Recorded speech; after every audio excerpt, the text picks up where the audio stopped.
All right, so take a look at this chart. This is the unemployment rate for men versus women with college degrees and without college degrees. And what you're going to see is that recent data shows that men with college degrees or without college degrees essentially have the same unemployment rate. For women, college is continuing to benefit them, but for men it is not. So we're going to explore why this is and whether college is now a scam for young men. So the unemployment reality. Men graduate age 22 to 27 have the same unemployment rate as non-college grads.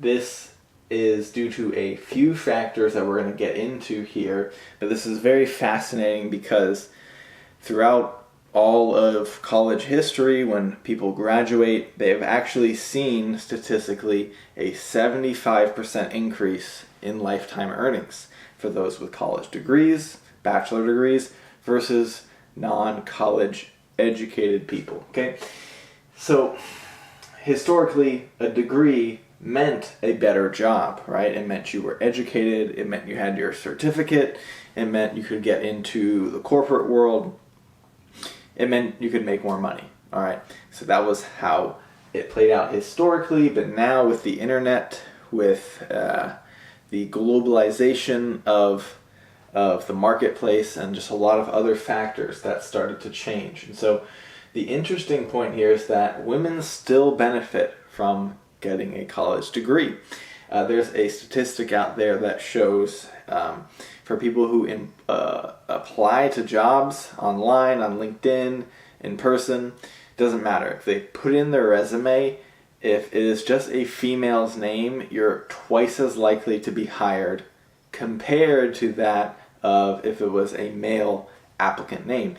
Meaning there seems to be some sort of preferential treatment to women, especially in corporate jobs. Okay, so the ROI is collapsing for college degrees, for a lot of the degrees. Okay, not all of them, but the return on investment just isn't really there like it used to be. So the average student loan debt is now $30,000 to $100,000, depending on how you look at the data. I believe the median number is $37,000 in college loans. Okay, so when people graduate, they have a mountain of student debt, right? And they might not even be able to find jobs because of it.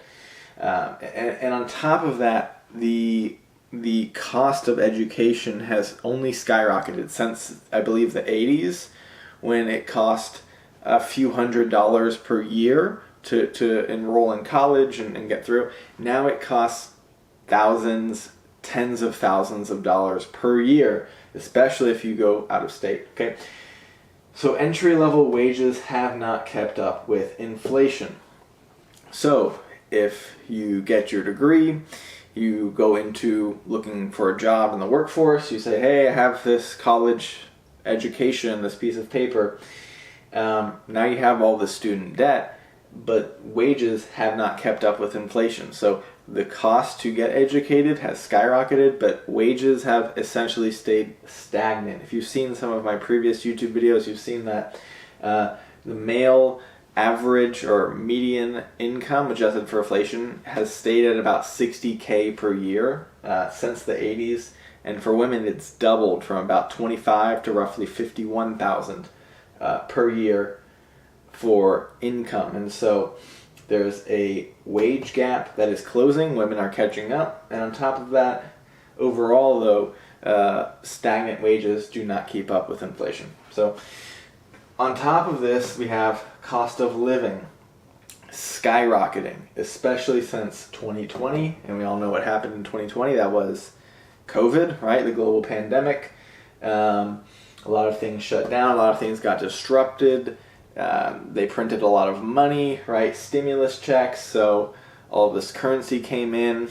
People lost their jobs. People got kicked out of their homes or apartments, right?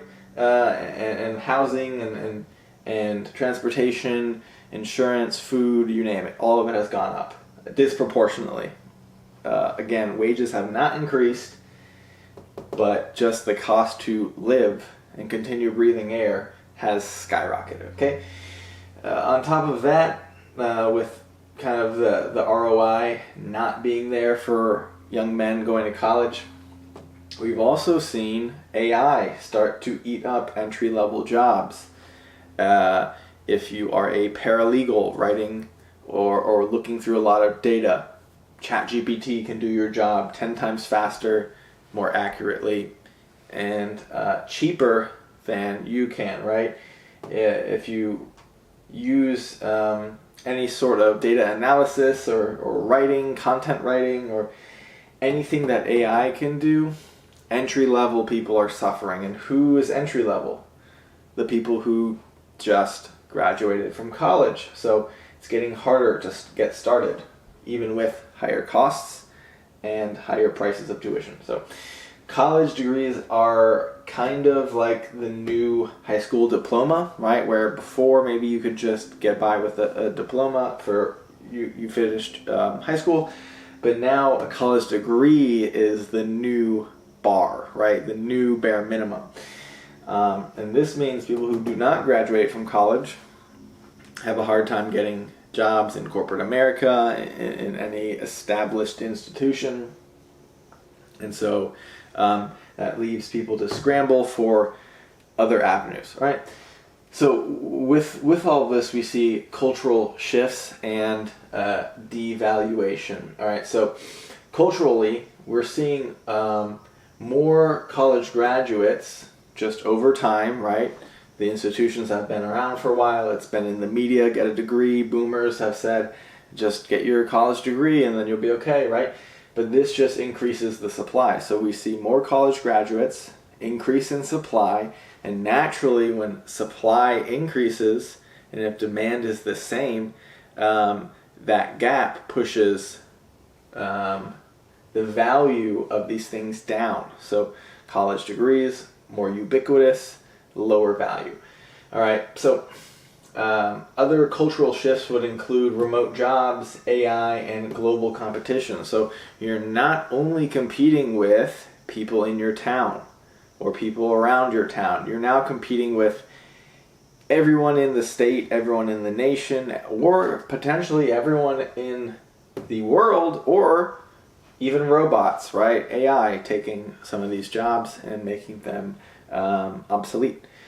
So also certifications have become more diluted in value. This is actually still a very good alternative.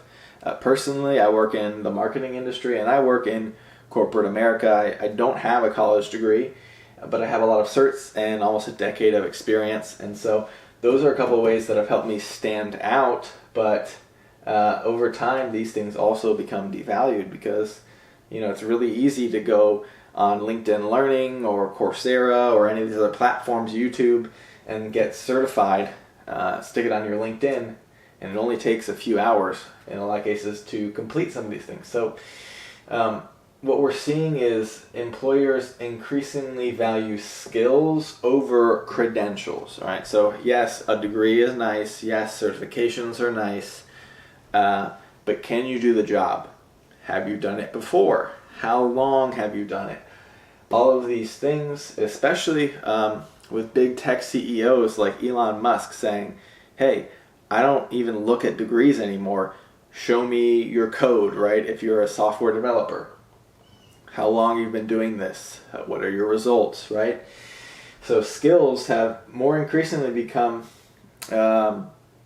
relevant than just credentials, because anyone can just kind of sleepwalk through a 4-year degree especially with ChatGPT and AI now, just writing articles and papers for you and uploading the image and asking for the answer. It's like, oh, now we want to know, like, what can you actually do? What have you actually done? Do you have a track record? Okay. So with this, related to whether the question of is college a scam for young men, right? We're seeing a gender divide. Okay, there's a lot of data out there. I put out other videos on this topic specifically, but women now enroll in college and graduate with their 4-year degrees at a higher rate than men. College is now roughly 60% female, 40% male, and women graduate at a 10% higher rate than men. So that shows that women are participating more, valuing degrees and education more than men, all right, and graduating at a higher rate.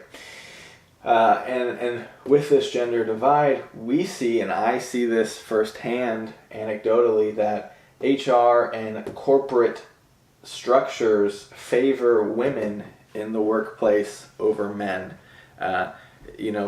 First of all, you need a degree in a lot of cases to get through the door. I lucked out there.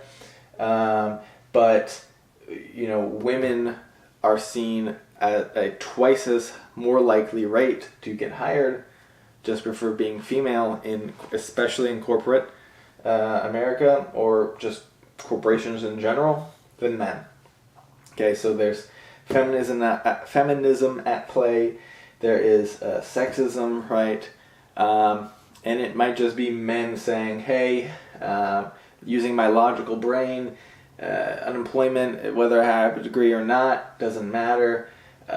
Student debt, it only seems to get more expensive. And also Trump now requiring student loan payments to people to pay their loans back, right? Because under Biden, I believe, he stopped that for a while. People didn't have to make loan payments, right? And men are like, this isn't adding up. Maybe I'm going to do something else, okay? So, with the gender divide, we see men without degrees are possibly more entrepreneurial or in trades, okay? So they look at all this data, they look at what's happening, they just feel and read in the media that they are not being elevated or not even given as much of a chance. They're kind of being blocked, and they're saying, fuck that shit, I'm going to be an entrepreneur, I'm going to start my own business, or I'm going to enroll in the trades and learn a skill and do that thing, okay? So, on top of this, we also see people complain about outsourcing and immigration. So, part of this YouTube video was inspired from a post on X, and some of the comments were saying things around H-1Bs, right? So, importing foreigners into the country just to work, right? And laying off native employees, right? We saw Microsoft do this recently, dropped 6,000 employees and then quietly apply for almost 10,000 H-1B visas to import non-natives into the country because they're cheaper, right? They don't have to pay Americans all, the salary that they expect, okay? So on top of that, young men feel disadvantaged overall, right? So we see the unemployment rate, we see the ROI on college collapsing, we see cultural shifts and devaluations and oversupply of degrees, we see the gender divide with women being catered to more and men being kind of snuffed out. And so men feel disadvantaged. They're like, well, even if I do to get my degree and I go into all this debt and I make it through this system that seems to be against me, maybe an H-1B person will take my place, or maybe I just won't get the job, right? So with that, we see global competition as another factor. So especially if what you do is remote by nature, and you don't need to be in an office. Like for what I do, I don't have to be in the office, although I do go. It's a hybrid structure. But a lot of people, if you work solely online, taking sales calls online, coding, marketing, any of these kind of operations that are all digital, well, if you can do them remotely, so can everyone else in the world. So that is also another factor that kind of people run into issues with, okay? So with all this, what are the alternative paths And maybe what are some solutions? Well, the trades have always been an alternative path, right, to getting your degree and going the corporate route. So plumbing, electricians, any of those type of endeavors tend to pay really well, and you don't have much debt associated with them, right? You go through an apprenticeship, you go through trade school, but the stigma around these things. So there have been a lot of studies where women look at two men, right? Maybe they make the same amount of money. Let's say they both make $100K.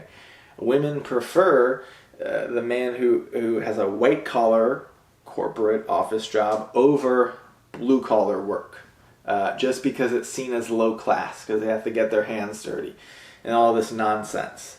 And so it has been a stigma for a lot of younger people, saying, no, I don't want to do that, it's a dirty job, or I'm just trying to get laid, and women don't like this type of thing. And so but now more and more men are potentially turning this, because they're like, fuck that, like, I just want to get paid, And so other alternatives would be coding boot camps, being self-taught with skills, and then entrepreneurship. So I tried coding boot camps for a while. I just wasn't my thing. I ended up falling in love with entrepreneurship and marketing, and ran a couple of businesses for a number of years that did really well, and taught myself how to sell things online.